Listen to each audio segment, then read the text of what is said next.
Hello again, everyone. This is the KMN 1971 back with my weekly comic book haul. How's it going out there? Let me just get the obligatory congratulations to the New England Patriots.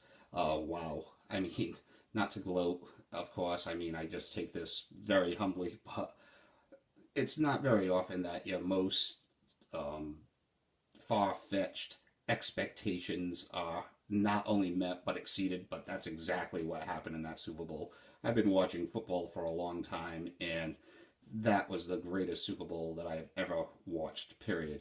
If it was not the New England Patriots that was in that Super Bowl and it was two different teams in the same outcome, that still would have been probably the greatest Super Bowl that I'd ever watched. So, congratulations to the New England Patriots, Patriots Nation.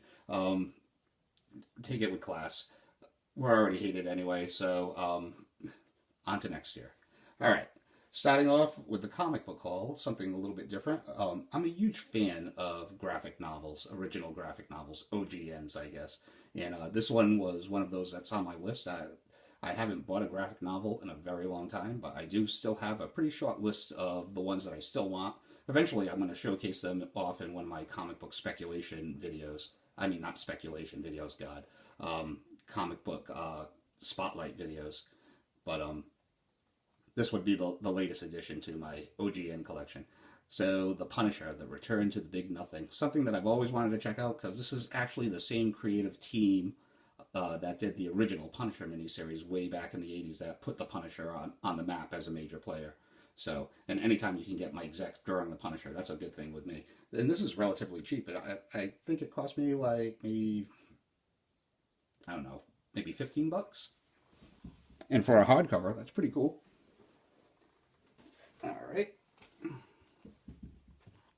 One of my LCSs has reloaded on their dollar bins, and I didn't get anything nearly as cool as Bat Avenger did in the past week or so, but some nice filler stuff. And one stealth buy. So, as you all know, I'm a huge fan of the original Star Wars series from Marvel. That was basically my gateway comic book to comic books, that and early Superman comic books in the 1970s.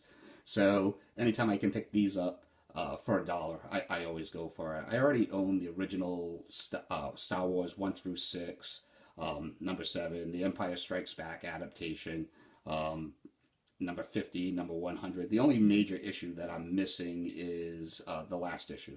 So anytime I can pick up these filler issues for $1, I'm really happy to do it. So number 25, 45, 65,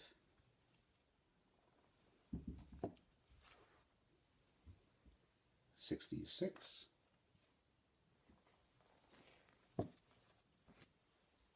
76,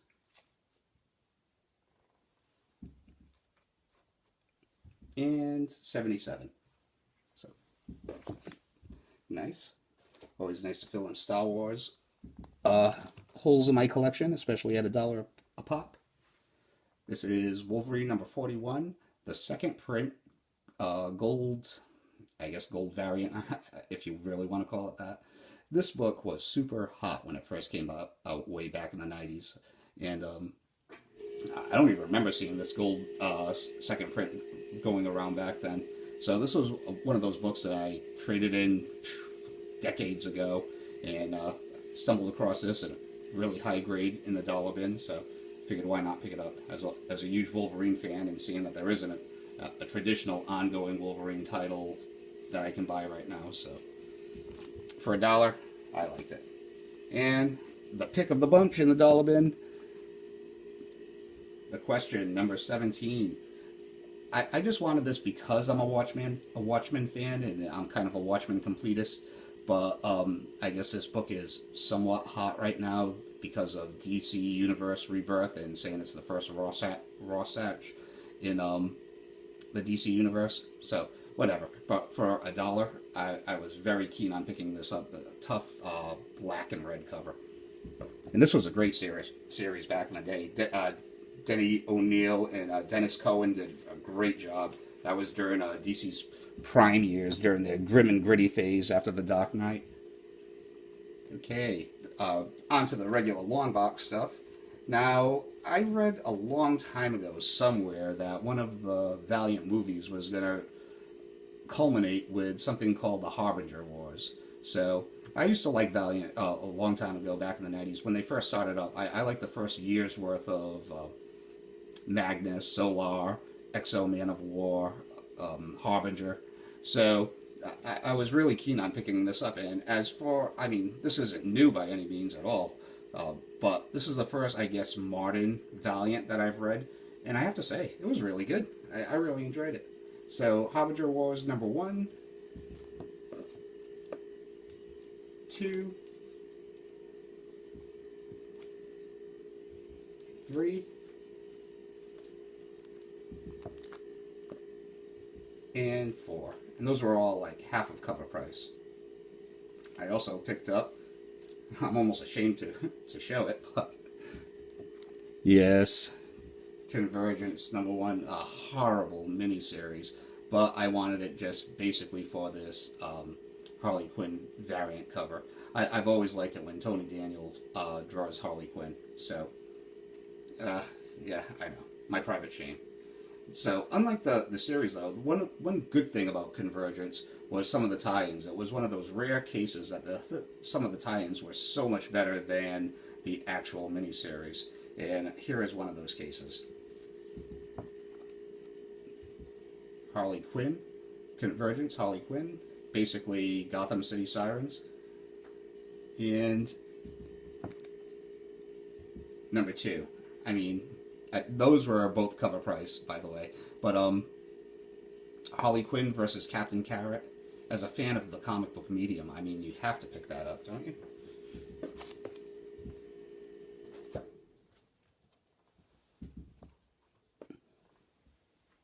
Daredevil number 11. This is part of the crossover that crossed over from Avenging Spider-Man and the Punisher title when Greg Rucka was the writer. So, crossover that I'd like to collect eventually.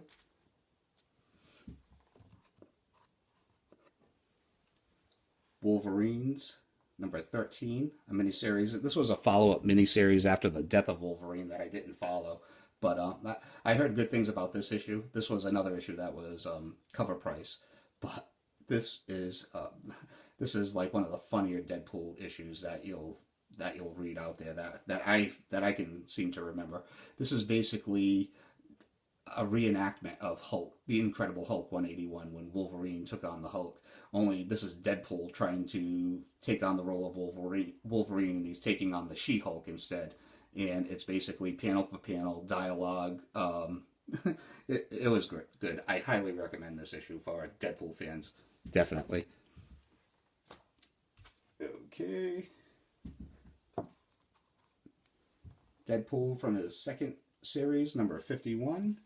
And I'm not sure if this is also from the second series, if Marvel just did a renumbering thing, but I also picked up number 900, which, I don't know, a lot of these oversized Deadpool issues just do not live up to my expectations.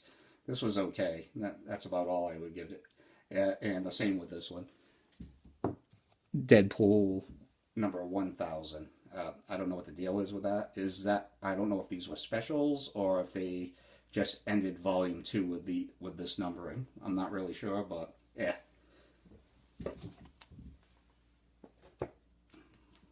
One series that I do enjoy every time I pick them up, though, is Cable and Deadpool. So I have Cable and Deadpool number 40, 41, and 42. And for Deadpool fans, for some reason, that series seems to be the cheapest one for me to collect anyway, as far as price goes, and finding them in regular long boxes. So, really good stories.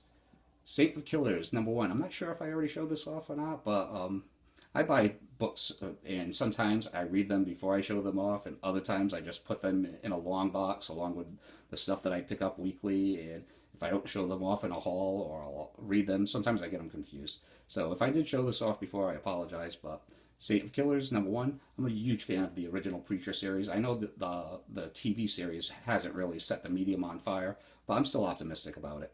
I wish it was on like HBO or Cinemax. That would be so much better. But anyhow, Saint of Killers number 1, number 2, number 3, and number 4. I own just about the whole series of Preacher, the entire volume. Maybe I need like 10 or 12 issues, but I'm also trying to hunt down the miniseries and the one-shots, the spin-offs from the series also. So I also picked up this adorable cover, Preacher Special, the story of you-know-who.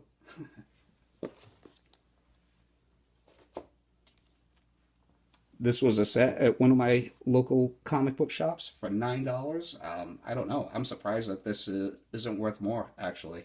This is a childhood favorite of mine. It wasn't on my list, but when I saw it complete for $9, at least a very fine, near mint minus condition, I picked it up. So Masters of the Universe, number 1. This is their first miniseries, and I want to say it's the first Masters of the Universe comic on its own. I'm pretty sure. So number 1, 2, and 3.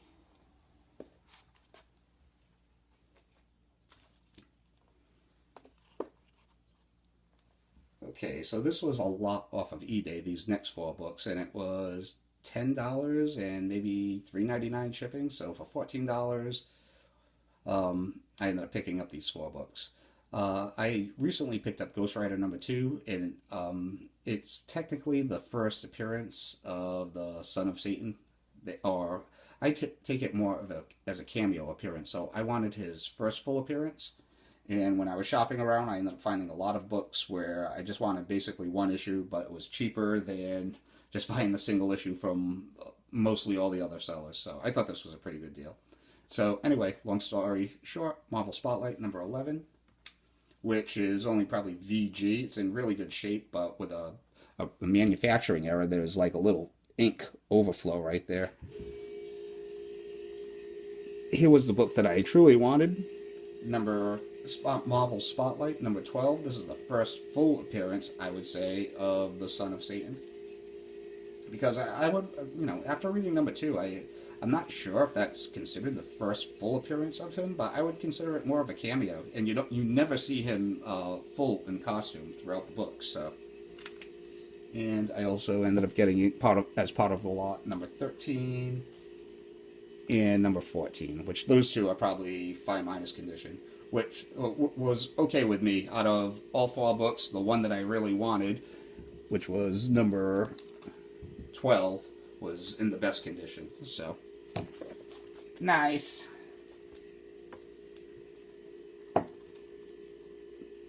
The Walking Dead number 100, Mark Silvestri variant. This is the one that is not sought after. It doesn't have Negan on the cover. It's not the second print, and I'm not really. I love The Walking Dead. I've not missed an episode of it, but I don't read the comic, essentially because, well, the back issues are astronomically expensive, and 2, I just don't want the show spoiled for me. I actually ended up reading this comic book years ago on CBR. They gave a free online of the whole book, so I read it, and this is when what happened with Glenn was still 2 years away in the show. So I was shocked by this book. It was the most violent death I'd ever seen. So after that, I've steered away from the Walking Dead comic books. Maybe when the series is complete, I'll go back and I'll read the comic book form of it, because it just seems like the comic book form is actually even better than the show. So, but until then, until the show's over, I will steer away. But I also wanted the first appearance of Negan, so this is a cheap way of doing it.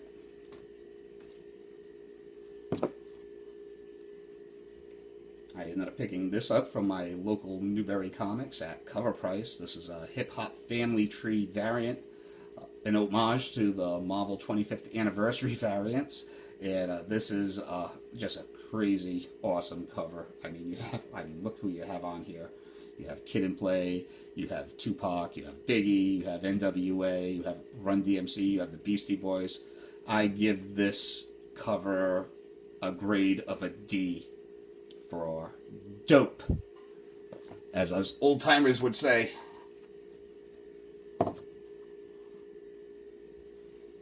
Judge Dredd #1 from Eagle Comics, another book that I used to own a long time ago. This was either, I think, only like $8 with the sale. So I would say this is at least very fine plus, near minus. And I used to love this book back in the day. Brian Bolland art on cover and interiors. And yeah, I'm not sure if this was the first Judge Dredd appearance in comic book form in the U.S. I don't know. If someone knows, hit me up in the comments section. Thank you. Another variant that I picked up from Newberry Comics. Wonder Woman 77 meets the Bionic Woman. Not a book that was really on my radar, but then I stumbled across this Alex Ross variant Virgin cover, and I was overwhelmed with nostalgia, so had to have it.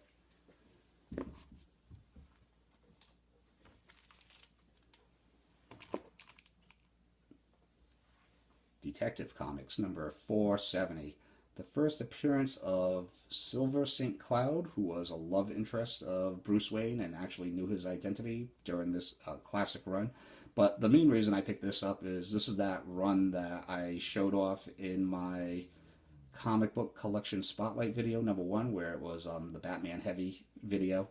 And I essentially own this entire run of Detective Comics, the Steve Englehart, Walt Simonson, Marshall Rogers run, but this was the one issue that I was missing to complete it. So really cool to pick this up. I think it ran me, what was it, like $14, which is okay, but the back cover is a little chipped in behind, but I don't want to go through the hassle, so it is what it is. This was a good deal. For $4, I picked this up at my local comic book shop, where I pick up my my weekly pull list. But Supergirl, well, it's actually Superman Adventures, which presents Supergirl Adventures #21. Really cool.